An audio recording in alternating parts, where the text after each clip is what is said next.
Hello and welcome to this tutorial, and in this tutorial we are going to learn how we could associate a string which we have created right over here to our list view so that these items in the strings are going to get displayed on the list. So in the previous tutorial we have created a basic list view which has some items, and now we are going to add up our own items by using a string.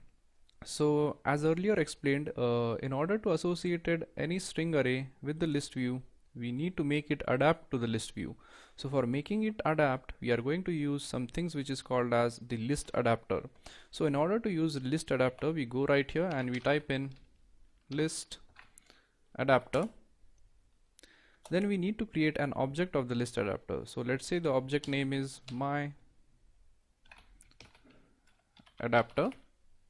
Then we type it equals new, and as we are going to use an array adapter because we are making this array adapt to a list, so we type array adapter, and it is going to ask us a parameter, and that parameter is nothing but it is going to be the data type of the array.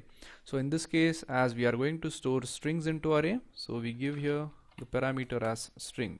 So once we have passed the string to this new array adapter, we also need to pass the parameters for the list. So the first parameter by default is going to be this. The second parameter is going to be android dot r dot layout dot simple list item 1. And the thing which we have passed right here is going to be the type of the list which we want to create. So as we want to display the item as a simple list, we pass on simple list item 1, and then finally we need to pass in the name of our list. So in this case, as we want to pass in this array right here, so we type in the array name which is fruits. So now once this is done, we are done with the list adapter. Now the last thing which we need to do is that we need to get reference to the list view, and then we need to set this array adapter as the content inside the list view. So in order to get a reference to the list view, we type list view, then the name of our list is nothing but my list view. So we type it equal to, so first we typecast it, so we type list view here, and then we get the reference by typing find view by id r.id dot my list view. Now once we have the reference to our list view, the next thing which we need to do is that we need to set the display adapter or the adapter to my list view. So we use the my list view object which we have created right now. So we type my list view and use the set adapter method in order to set the adapter.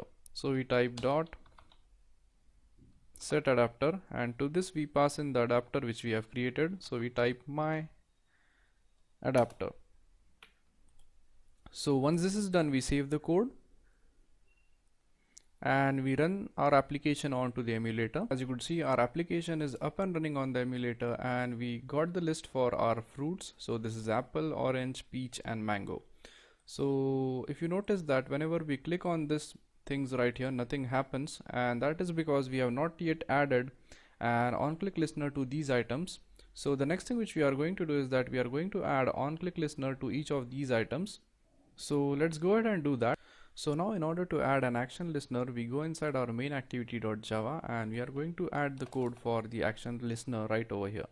So basically what we are trying to achieve here is that we are going to add an action listener to the my list view. So we type my list view dot set on item click listener. So this is going to get triggered whenever we select or whenever we click an item on the list. So inside it we are going to write in the code which we want to execute. So we type new adapter view dot on item click listener, and it is automatically going to add the methods for us. Now the next thing which we need to do is that we need to get the reference, or we need to get the reference to the clicked item, and we need to store it into some string. So let's create a string here. So we type string fruit equals string dot value of, and we are going to extract the value of the item. So basically this is going to return the value of the item or the position of the particular item which we have selected. So we type parent dot get item at position, and inside it we pass on the position. So we type position over here. So this line of code right here is going to get the position of the item first. So once the position of an item is extracted, the next thing which we do is that we extract the value. So we type string dot value of the position of the item at that particular position. So once we have the value of the string stored in this fruit right here, the next thing which we need to do is that we need to display the value on the activity screen. So in order to do that, we use a method, or we use something which is called as toast. So just like a normal toast, this toast is going to pop up onto our screen and it is going to display some text.